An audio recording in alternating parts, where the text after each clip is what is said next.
Happy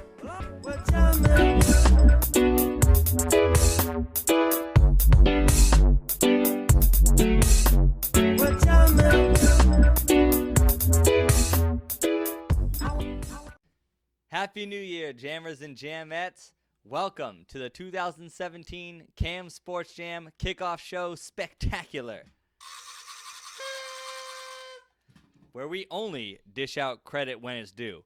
Kirk Cousins. Wait, before we get into too much talk, I don't want to go too far. Let's do some introductions. For those of you who have never seen the Cam Sports Jam, I am your host, Brad Cameron, BC for short. And with me in studio is my co-host and producer, Steven Berkheimer. Stevie, happy 2017 to you. Happy New Year. 2017 going to be much better than 16. That's the plan, at least. Let's do it. Am I right? Absolutely. Okay, well, sticking with us this year is our sponsor, the Good Samaritans Medical Transport. Always want to show them some love, so let's give them a little shout-out. Good Samaritans Medical Transport, for all your transport needs, just call Good Samaritans Medical Transport, LLC. Good Samaritan Medical Transport, service that exceeds expectations. One other thing I want to cover, since this is 2017, I want to show some love to my jammers, everyone who's been there helping us, supporting the show. I want to give a shout-out to Lauren, Anna, and Claire for their comments and love for the show, and a shout-out to George, who is an avid follower and commenter on the show. And I want to talk local, going over one of the most recent topics that's going on with the Redskins, besides their loss to the New York Giants, is re-signing Kirk Cousins, the quarterback situation right now in D.C. And speaking of George, I posted something on Facebook. He did respond, and he said to me that he thinks what an ideal contract would be for Cousins would be a 6-year, $145 million deal. Didn't give any guaranteed money specifications, but that kind of allows for just over $24 million a year. Stevie, what do we need to do with this situation? Give me your thoughts with the Cousins situation. Well, my personal opinion is we're stuck between a rock and a hard place. We don't really have an option, so we're going to have to sign him. He knows that. We know that. To George's contract, I'm not a big fan of it. I think that's exorbitant amount of money for somebody who hasn't proven himself. He doesn't win games that he should, and honestly slips up in games that we need him the most. So, yeah, he gets wins. Yes, he's very good in our division, but at the same time, I don't see him being the third highest quarterback paid in the entire NFL on an annual basis. So with that, I know he has the stats, but at the same time, he hasn't proven anything to us except he can get us to the playoffs on a below-average schedule. And when we play a tough schedule, he does okay. Granted, we had some slip-ups throughout the year with kicker issues, injuries, etc. It's not a knock on Cousins, but do I believe that he is the upper echelon in terms of salary-deserving players? I'm not for that. Okay, so give me an ideal contract. You said we're in a rock and a hard place, between a rock and a hard place. Obviously, I think the census is out that there isn't much else out there for us, and so we do need to proceed with what we have here. Give me an ideal contract that you think is fair for Cousins. Fair, I'd say 5-year, $100 million. $20 million a year, maybe 38 million guaranteed, and we'll go from there. So, yes, he's one of the better quarterbacks in the league. He's above average, but he's not deserving more so than the likes of Brady, Manning, Rivers, Newton, etc. Fair enough. I am ready to chime in on this, and I just think 5-year, $100 million, I don't think he's going to go for it.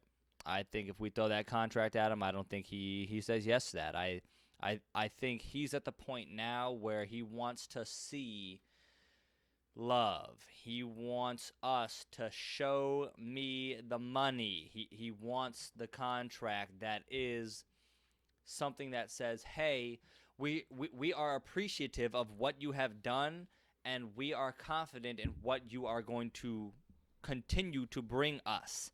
And so I think something more like a 4-year, 120 is going to be more like it. I think it's going to have to be something near about 25. I think is what he's going to want. Well, you 4-year, $100 million. 4-year. I'm sorry, 4-year, 120.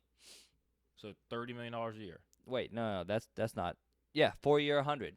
Yeah, 4-year, 100. Yeah, okay. 4-year, 100. 4-year, 100. I'm sorry. Yeah, let me do my math here. 4-year, 100.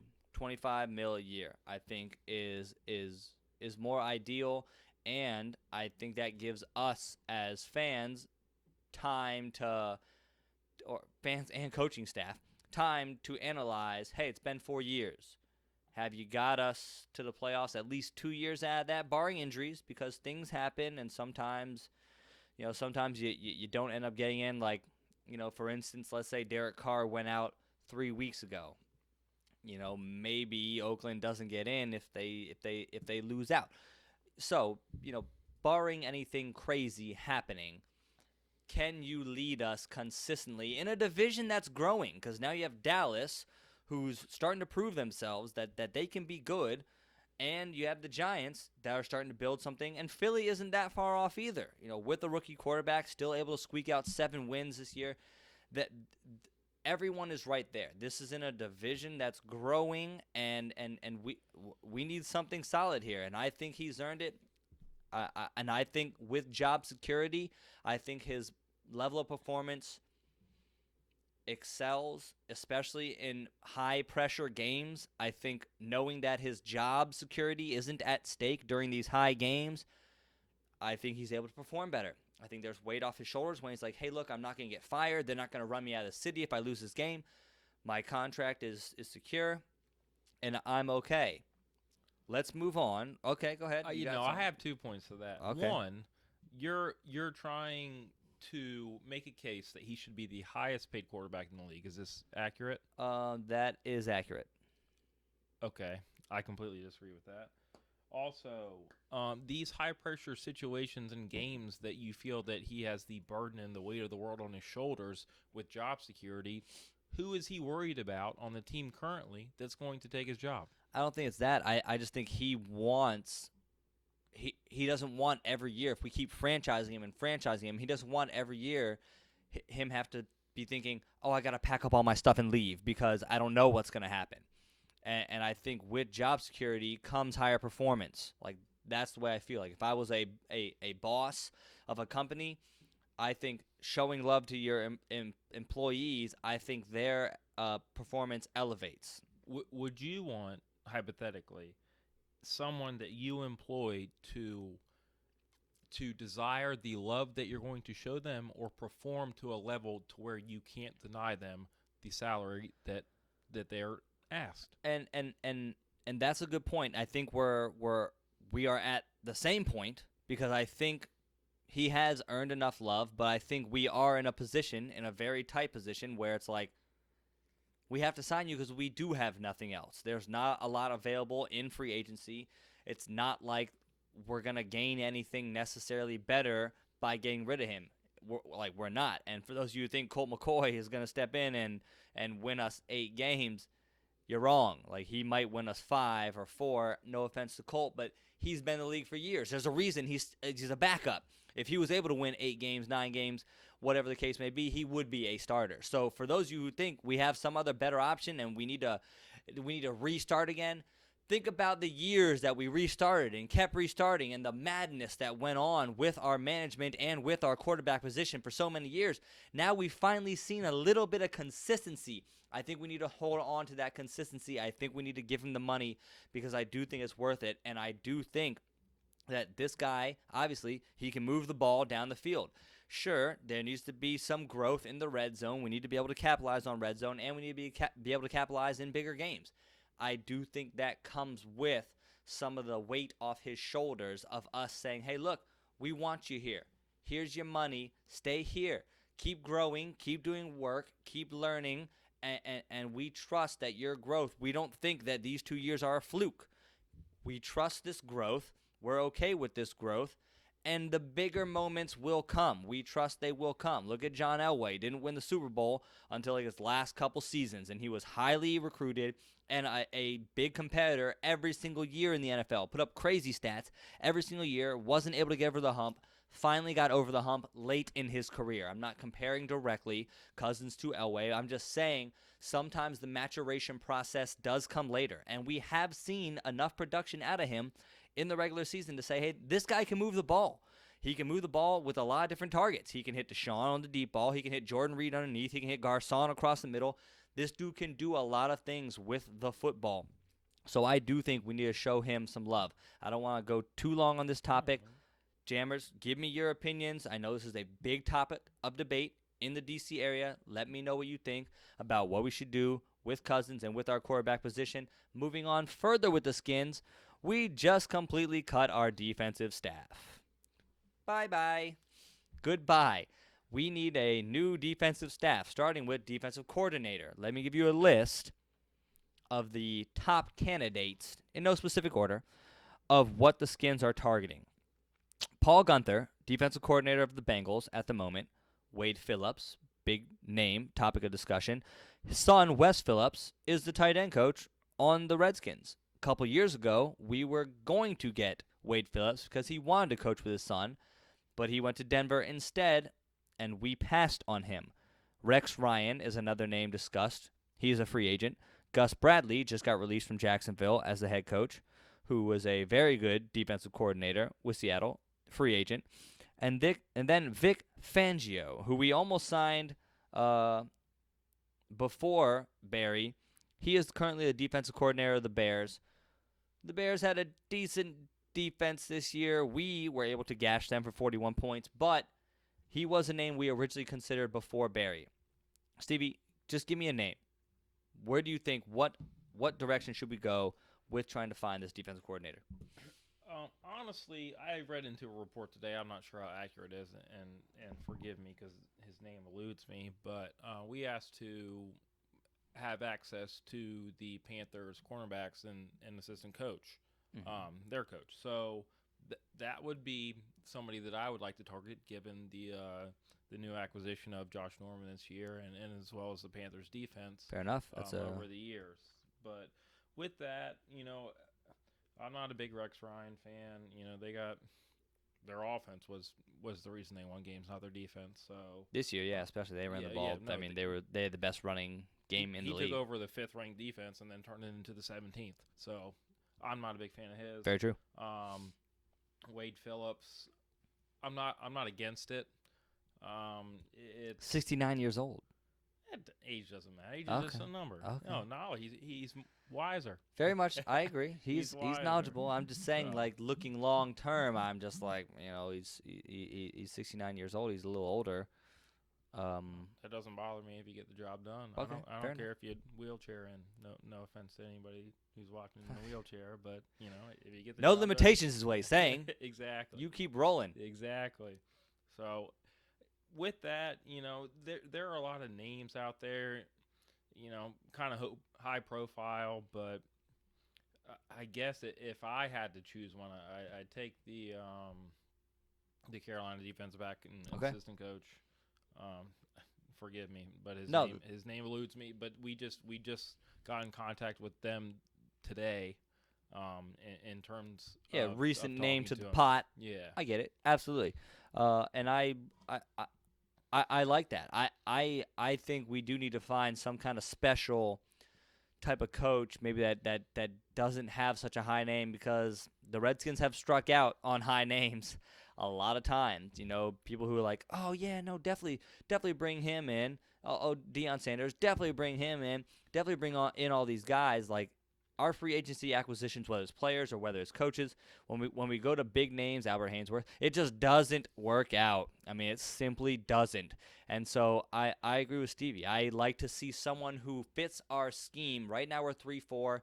We may want to change our defense to a 4-3, but I just want to see someone that fits our scheme and helps our players become the best they can be, that limits their weaknesses and maximizes their strengths, is what I like to see. And if it's this guy trying to help our secondary out, who can figure out ways to to make our secondary better, especially on third down, then I would love to see it. And I personally, I'm okay with like Wade Phillips. I know that's a big name. I know this is kind of contradictory to what I just said, but I'm okay with Wade Phillips. I think Wade Phillips has been in the league for enough years. I know he's a little bit older, like I had said. His son is there. He has incentive to come to DC, and honestly, he can't be any worse than Barry. Like, he really can't. Even if we give him a 2-year deal, our defense can't possibly be worse. I mean, really? Like, it can't possibly be worse. Like, really? Look at my face right now. Really? No, it can't. Like, come on now. Wade Phillips, I think, would be a good acquisition. I think currently Gus Bradley is the name that is atop the list of who they're going after. But this is, I think, is going to be a daily thing. It's going to be a weekly thing of who they're targeting and who they're interviewing and who they're in cohorts with. So it's going to change. But, I think Wade Phillips, Stevie has a great insight on a secondary coach where we obviously need defensive back help. That would be fantastic. Jammers, give me your thoughts. Like, I'd love to hear what you think. If you have some kind of name out there that we're looking over that you think is going to be effective, that could really turn our team around, especially in the defensive back position, we'd love to hear it. But before we go too far, want to give a little bit of love. We're going to take a little bit of a break here. Don't go anywhere. You're watching The Jam.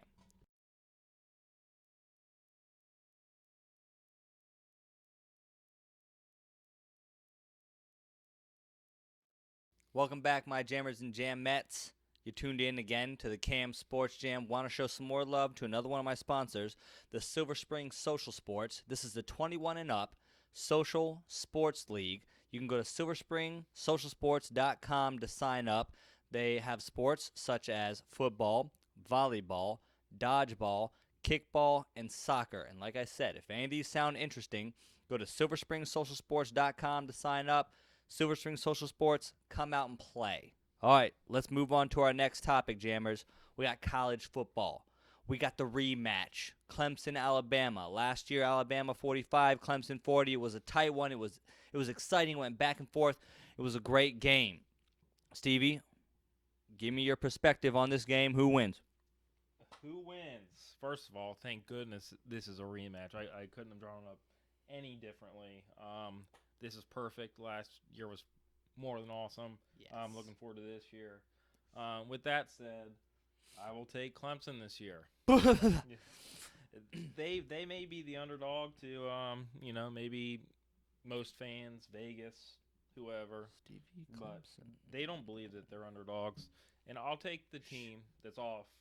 The loss last year, everybody's fighting this year to get back where they are now, especially Deshaun Watson, stating at the beginning of the season, I'm back here to win a championship. So he knows what's at stake. Everybody that lost last year doesn't want to relive this. So with that said, I think that I'm not going to say their heart is going to be out there more than Bama's, because everybody with Bama, they're very, I'm not going to say school-like in their preparation, but they're very next man up, make every play, and they are. And no disrespect to Saban or anybody that's in the Bama program, it's run amazingly. I don't have anything bad to say about it, but sometimes there's emotion is the deciding factor in a game. Absolutely. Don't give me a score yet. I want to get a score from you, but for right now, hold it, please.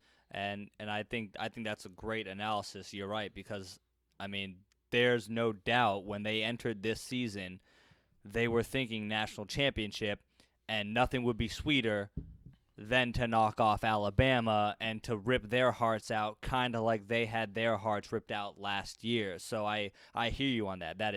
That's perfect. Let's go over the scenario, everything that's going on, how they got here. Clemson ran through Ohio State. I mean, played like Get out of the way. We want Alabama so bad right now. Literally, get out of the way. We're just trying to get this game over with. We're going to run right through you, and they did. They made Ohio State look like they had never played a football game all year. Like they were just coming out of like the locker room for the first time, and it wasn't Youngstown State. It happened to be Clemson they were playing. I mean, they looked fantastic. Got to give them tons of credit. And Alabama played very well against Washington. Washington did a good job defensively. Got to give them a lot of credit. But the main topic that everyone's talking about right now is the loss of the offensive coordinator, Lane Kiffin, right now at Alabama. Just diminished his role. It's gone completely. Diminished his role as offensive coordinator. Sarkisian is coming in now, going to be the offensive coordinator for the national championship. Has not been the offensive coordinator all year. Has not done anything with the team in terms of being down on the sidelines. Has done none of that at all. And a lot of people are talking about that, and there's a lot of speculation of how that's going to go. But who cares? Who cares? When was Alabama's identity this year ever? Oh, well, our offense is so good. Someone trying to stop our offense? No. I don't give a crap. I really don't care.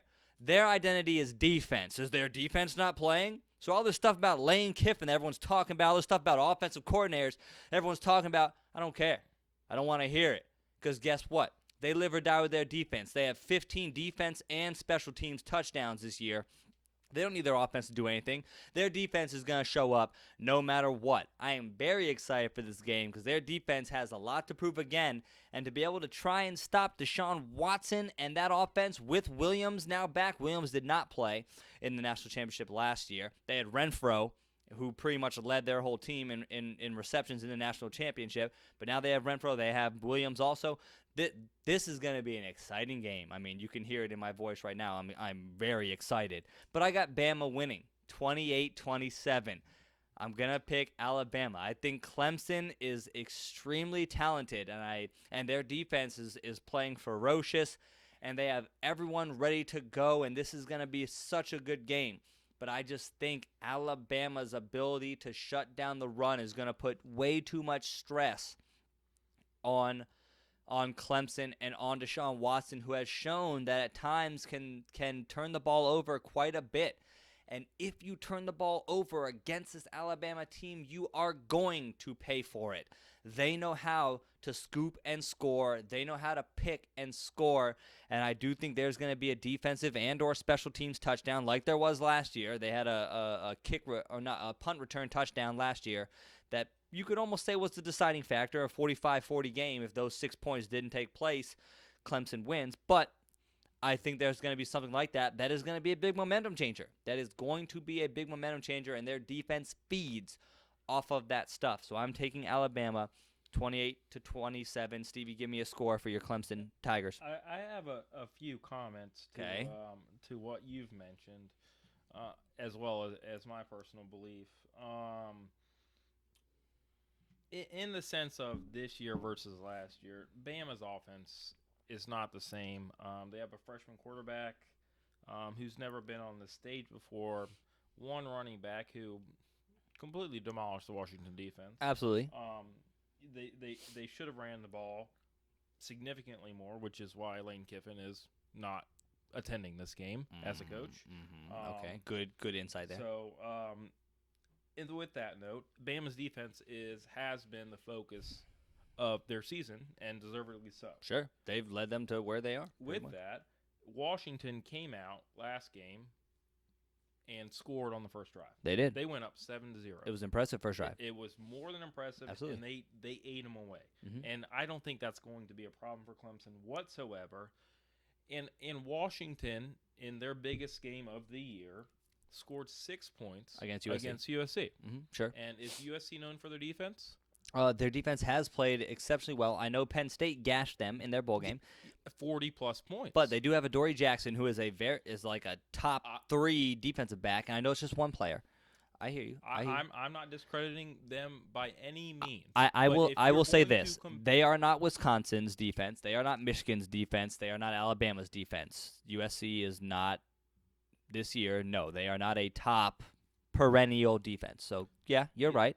In that, Washington is known for their defense. They are good this year because of their defense. They were a top 10 in both categories. Yes. But given the conference that they're in, their defense is the one that made the noise. Absolutely. They played the number one defense in the nation and scored once and then got shut out the rest of the game. Yeah. They made a statement and then, okay, I guess they were just going for one drive Well, like it was overtime. I think Bama made adjustments. They're like, all right, this is what they're going to do. Well, we're going to make adjustments. I think Clemson is not going to make the mistakes. They're not going to turn the ball over multiple times. They're not going to give up a defensive or special teams touchdown. Okay. I don't think any of that's going to happen. And Alabama's team this year is not completely different, but drastically different in the sense of playmakers and people that you can depend on and people that are going to get you from 20 to 20. But you did just say they have a school-like type of mentality where it's the next man up. I mean, Scarborough stepped up and ran like Derrick Henry in their last game. He is the only player that Clemson is worried about. Everybody else, Ridley maybe, but they don't throw the ball. Clemson had a mobile quarterback, which is what Hurts is, and they shut him down. Granted, the play calling for Ohio State is, it's not my forte, but it was terrible. Yeah, it was garbage. It was absolutely garbage. I'm not going to take Clemson by a lot of points, but I don't feel like these teams are on the same level, and I think Clemson is the much better team here. Okay. So, granted, it's on a national stage, it's a national championship. I'll give Bama a close game, but I have Clemson 31-27. Oh, very nice. Okay. All right. No, I think you're right. I think this game is such a toss-up that if those things happen, I'm basically banking on a defensive touchdown. I think Clemson looked extremely good, but I know that this season there has been some turnover issues for Clemson, mainly Deshaun Watson. But there's no doubt he is the best player on the field on Monday. He is going to be, he is the biggest impact player on the field come Monday. But I like Stevie's insight there. I think he makes extremely valid points. I just see this Bama defense and special teams, somehow they always find a way to be like, we need a spark, and they always get it. Somehow they find a way to get a spark, and they find a way to win. But I love Stevie's opinion, and I think he's dead on because Clemson has a great shot to win this football game. They looked angry against Ohio State, blanked them virtually, and just took care of that football game, and both offensively and defensively. So this team is not showing up to this game thinking they're the number 2 going up against number 1 Alabama. They're showing up saying, hey, look, we are here for revenge, and we are angry. And I think Stevie makes a very valid point. And Jammers, I'd love to hear your opinions, please. It's going to be a great game. Oh my gosh, it's going to be so much fun. Monday, if you have nothing to do, never mind. If you have something to do, change your plans. What you need to do is watch this football game because this is going to be fun, just like last year. It is going to be tremendous. I virtually guarantee there will be no blowout. It will not be uninteresting. It will be extremely interesting, and it will be so much fun. Please watch this football game because it's going to be fantastic. Stevie, thanks for your insight. We're going to take a 10-second break. Don't go anywhere. You're watching The Jam.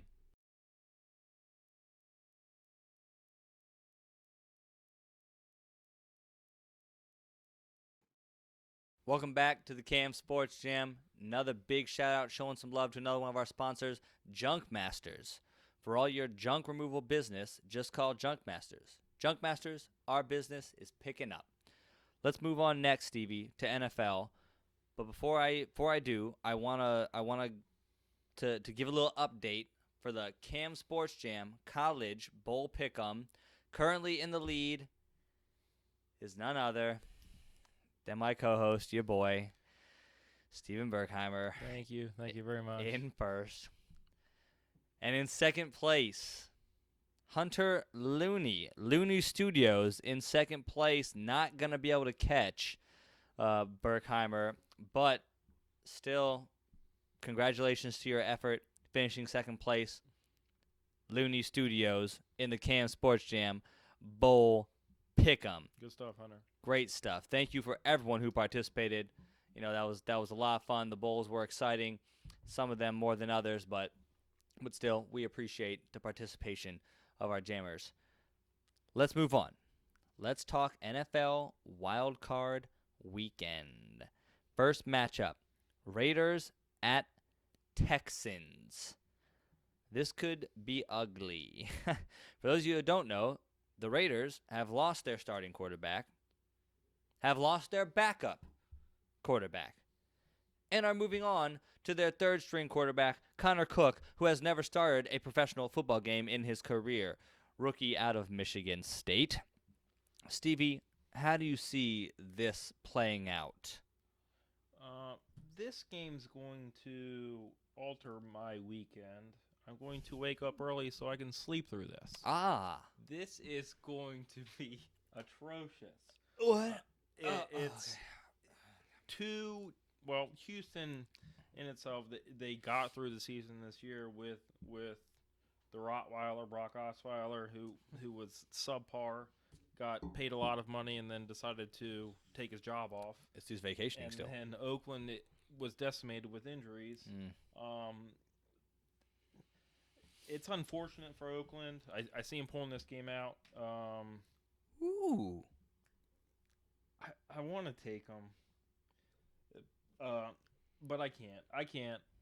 Connor Cook, he's struggling in his performance. He came in second half. 14 for 21, 150 yards, one touchdown, one pick.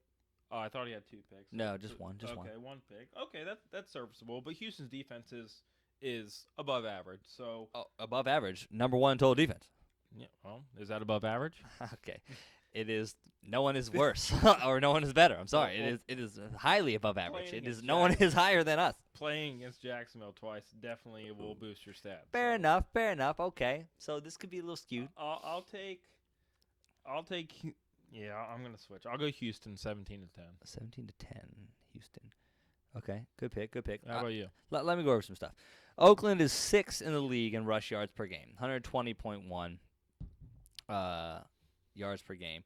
And like I said, Houston is number 1 in total defense, and the number 1 team.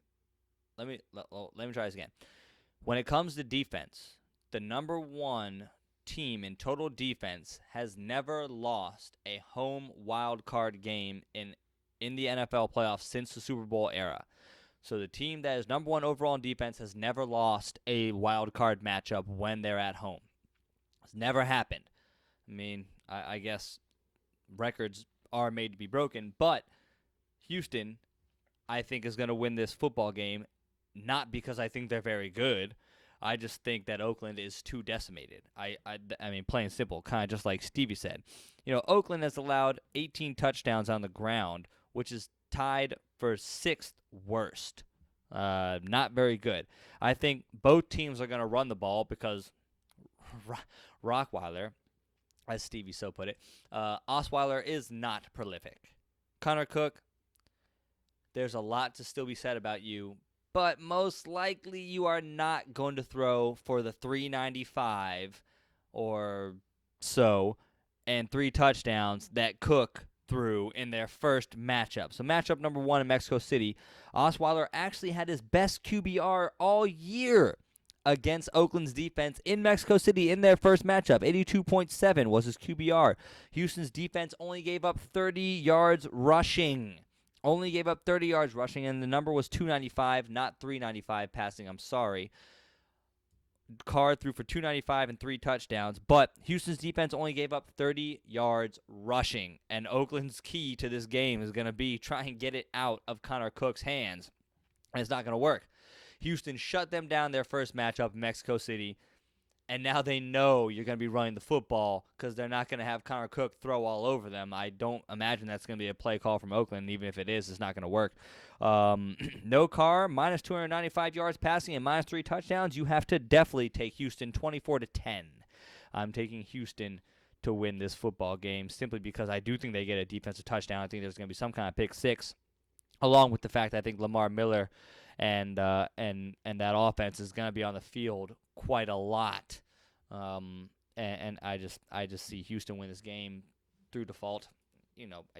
That plain and simple. Yeah, in addition to what we've both discussed, according to our sources, the right tackle is out for Right tackle's Oakland out as for well, Oakland. so that's not going to help the run game by any means. Yep. So, yeah, in that by default, I think the Texans win it. I agree with you absolutely. Yeah, and the only thing they have going for them really right now defensively for Oakland is that Mack has been a beast. But I just think they're going to run the ball with Lamar Miller. I don't think they're going to let Mack be a tremendous impact in this game if they know it's good for him. I've been wrong before, and coaches have done crazy things. But if I was O'Brien, I would run the ball with Lamar Miller. I would make it so that Oakland's offense and Connor Cook has to beat them, and the odds are against him. So I'm taking Houston in this matchup 24-10. Yeah, fluff the pillow. Yeah, right. Let's move on to the next one. Detroit at Seattle. Detroit 9-7, Seattle 10-5-1. Stevie, what do you got for me? I have the Seahawks in this one. It's no offense to Matt Stafford. He's had a great season. He's developed. He's grown significantly without the weapon, or I don't know. He kind of classifies that as a hindrance of Calvin Johnson, which to me is I don't get it. I don't know if it was a hindrance. I think he just said the staff wanted him to throw it his way. I don't know if it's on him as a hindrance. I think he just said, even though he may have seen other receivers who might be open, they were telling him throw it to Megatron. I'm saying if I'm the quarterback in the NFL, if somebody tells me to throw it to Calvin Johnson, I'm not going to mention it to the media. I'm okay with throwing it to Calvin Johnson. Sure, yeah. I don't care. That's never a bad option. Yeah, that's what I'm saying. This guy is complaining about throwing it to one of the best receivers of all time. Triple coverage sometimes is dangerous. Is dangerous, but Calvin comes down with it. But Calvin does come down with it. Outside of that, fair enough. All due respect to Matt Stafford here, but I think the season ends this weekend, and I'll take the Seahawks at home. I have them 24-17. Ooh, okay, very good, very good. Well, yeah, let's look at this Detroit team. They've given up 37 sacks this year. First of all, let's talk Seattle. Everyone knows the 12th man. I mean, Seattle's very good at home. There's no doubt about it. Going to Seattle to have to play a football game is very tough and very scary. Detroit has given up 37 sacks this year, which is sixth worst sack given up. And Seattle is third best with 42 sacks. Matt Stafford, they're coming after you. I'm letting you know now they are coming after you. Detroit, 257 yards per game passing, which is good. Seattle only giving up 225 yards per game passing. Detroit simply just, they don't have enough talent to outdo this defense. They don't have enough. They don't have a Calvin Johnson. Their Calvin Johnson is gone. They have Jones. They have Tate, who are good receivers in their own, and they have Ebron, who is good. And Stafford really is a good leader, and I commend him fully on what he's done for Detroit this season. But I'm sorry, going to Seattle and playing, I don't see it happening. And Stevie has them 24-17. I have them 28-17. I have Seattle winning 28-17. Even though Seattle's offense has been so bad, I just think Seattle is so tough at home. And when they play at home, they play with a different kind of confidence. And I think their offense is going to find a little bit of spark, being the playoffs, being the way they always tend to represent themselves in the playoffs in the last couple years, and being at home. I think they're able to pull out something 28-17. I got Seattle winning this matchup. So let's move on, Stevie. Let's move now to an AFC matchup. Let's go back to the AFC. Let's talk Sunday. Let's talk Pittsburgh at home versus Miami. What do you see here? I see Miami. I don't. Obviously, I can't dispute the fact that they're in the playoffs, but I don't see them as a playoff team. Yes, they've rattled off wins. They've closed the season on a very high note, but within that, I think the Steelers are playing or can play at home Super Bowl football, and kind of a summarization of those two. I have Pittsburgh winning this game handily. I don't think I've seen Miami got shut out. Well, I think they had 3 points against Baltimore this year, and playing at Pittsburgh is somewhat not different, but the defense, as you were alluding to with Seattle, plays differently when they're home. But I'll go ahead and give Miami 14 points, but I have Pittsburgh scoring over 30, so I'll take 31-14 Pittsburgh. 31-14 is your final. Okay. So you don't see Miami as a championship team, No, I do not. correct? I'll pull up their schedule for Not you. even close. Just to throw this out there. They've beaten teams. Okay, never mind. They lost to Seattle. I thought they beat Seattle. They lost 12-10 against Seattle. Lost to New England 31-24. Let's see. They did beat Pitt in their first matchup 30-15. Okay, was Big Ben playing? No. Let's see. He was not playing. He got injured in the first quarter. You're right. He did get injured in the first quarter. Jarvis Landry came and played the rest of that game, which is a very big factor. So, yes, Miami has no definitive wins at all. Pitt, last 7 games, averaging 135 yards per game rushing. They've been giving it to Bell, and he's been eating it up. Miami gives up 140 yards per game on the ground, and Pitt has been rushing for 135. I see them eclipsing 135 again. I see Bell having a very nice day. Pitt has found their rushing identity again, and Miami will be powerless to stop Bell. And with that said, it's going to be 35-17. Stevie, what'd you give me? I gave you 31-14. I like it though. 35-17. Once the second Miami is sick of Bell running all over them, it's going to be play action. It's going to be AB, and it's going to be 6. So get used to that, Miami. I applaud your effort in your first matchup, 30-15.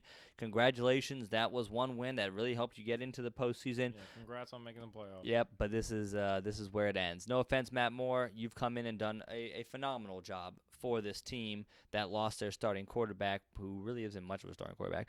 But yeah, I was going to say I might take more over Tannehill, to be honest with you. But still, congratulations for making it this far.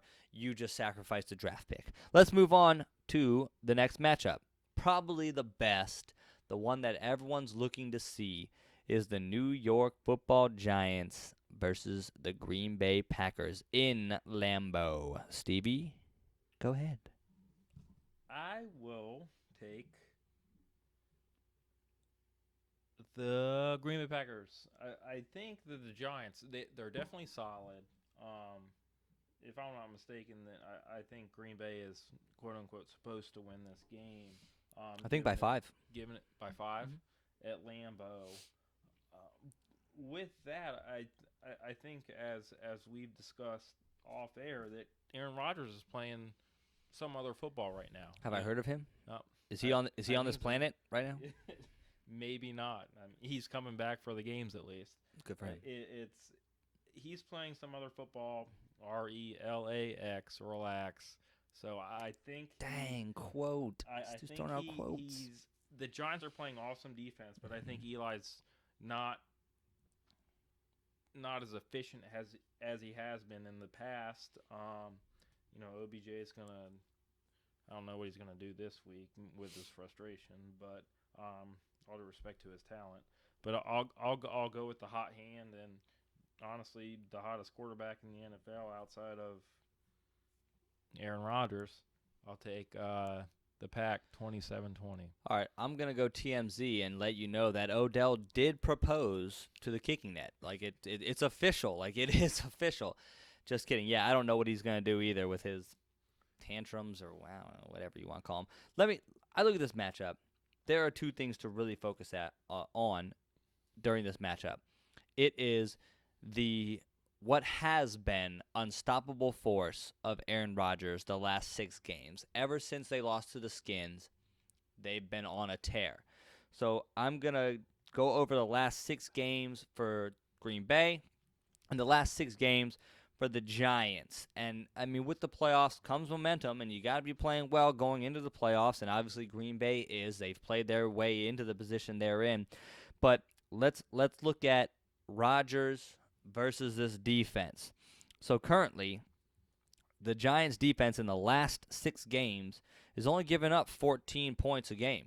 That's pretty dang strong. I mean, that's good. That's very, that's incredible. That's probably leading the league. I didn't look to see what it was. I didn't factor in every single league's points for the last 6 games, but that's got to be up there. But looking at thanks to the Redskins and Dallas should be the highest paid quarterback. Well, Dallas only scored 7, so it's even Touché. worse. Touché. But even so, Green Bay's offense, they're scoring basically 31 in their last 6 games. I mean, something's got to give. You look at a defense that is only giving up 14, and an offense that's scoring 31. Something has to break eventually, and it's going to be a big clash, and it's going to be a fun matchup. But alongside that, you look at those two extremes. So let's say those factor out each other. Kind of like what Stevie said. The pressure now is on Eli. It's on Eli versus Green Bay's defense. And let's look at Eli. Eli, in his last 6 games, has had a QBR of 45 in comparison to Aaron Rodgers' 80 QBR versus 45. Basically half. Eli has been half. Imagine Aaron Rodgers playing a football game with his left hand. That would be Eli Manning. So in Eli's last 6, his QBR has been 45. And the Pack won their first matchup 23-16, even when they weren't playing very good football.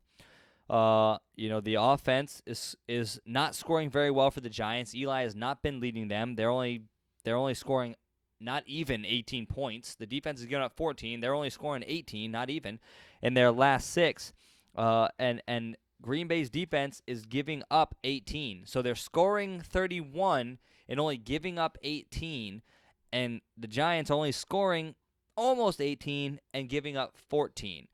I mean, you have to say that Green Bay is playing better football. I know the Giants and their defense, and defense wins championships. I get that.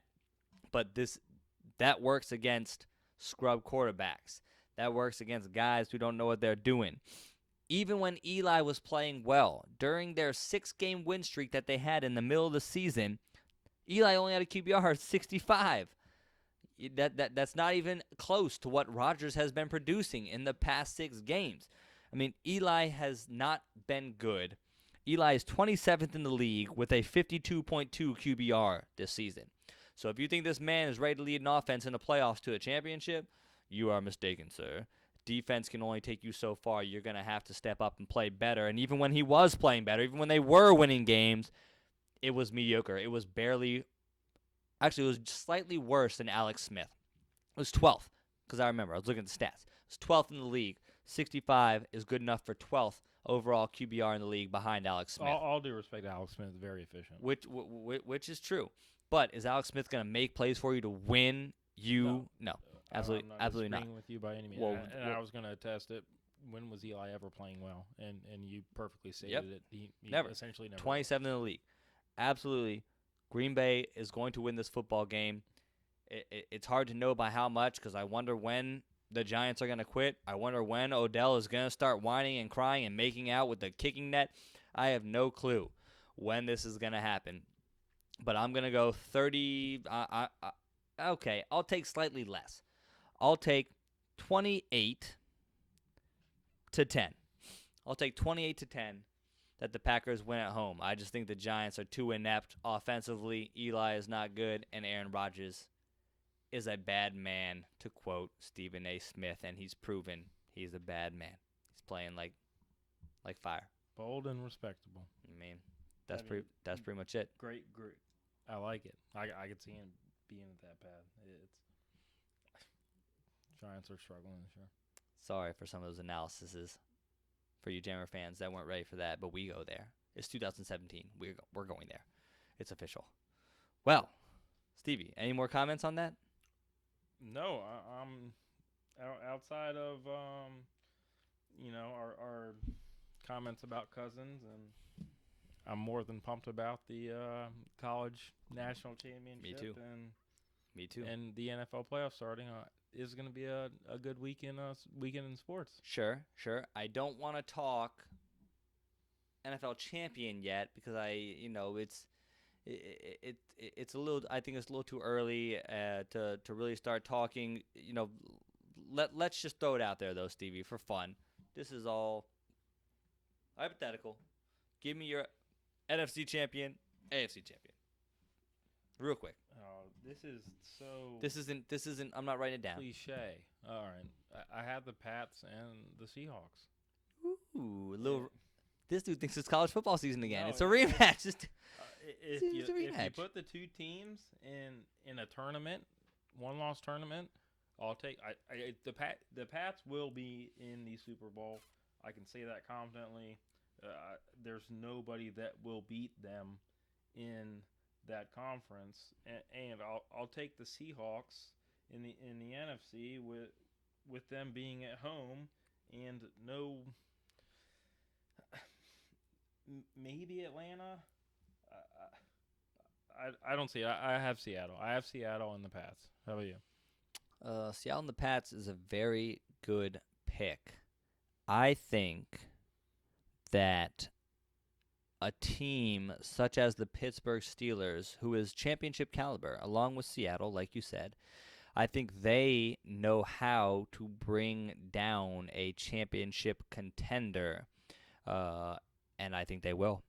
I think Pittsburgh advances to the Super Bowl, and despite my gut feeling and my hatred, as you see my Redskins glass right here, my coffee, despite my hatred for the Dallas Cowboys, I have a Pittsburgh versus Dallas Super Bowl in a bout for the most Super Bowl titles ever.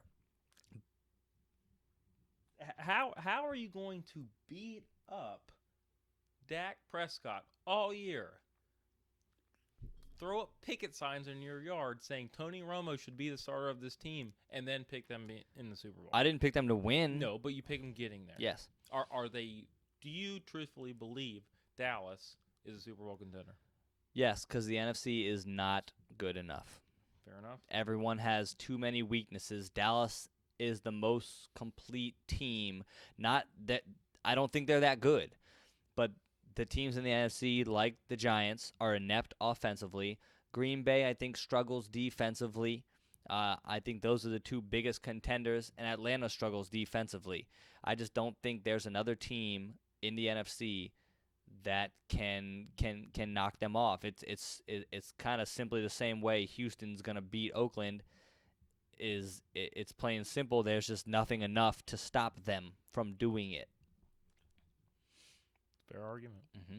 And so just kind of thrown out there. This is not necessarily on record, even though this is completely on record. But I'm saying Dallas versus Pittsburgh is going to be the Super Bowl this year, 2017. Well, what a great way to kick off the year. I love it. Jammers, thanks for watching. Please subscribe to our channel, our YouTube channel, the Cam Sports Jam. You can follow us on Facebook as well, Cam Sports Jam. We're also on Instagram, Cam Sports Jam Show, and we're also on Twitter, Cam Sports Jam. We would love to interact with you guys. Leave us your comments. We have a lot of discussions that are great and have a lot of different perspectives, and we'd love to get yours. So please feel free to let us know. Leave us some comments. Tweet us, like us. We appreciate it all. We really, really do. Well, for Stephen Berkheimer, I'm Brad Cameron, here, the Cam Sports Jam, reminding you it's not how you start, it's how you finish. Thanks for jamming with us. What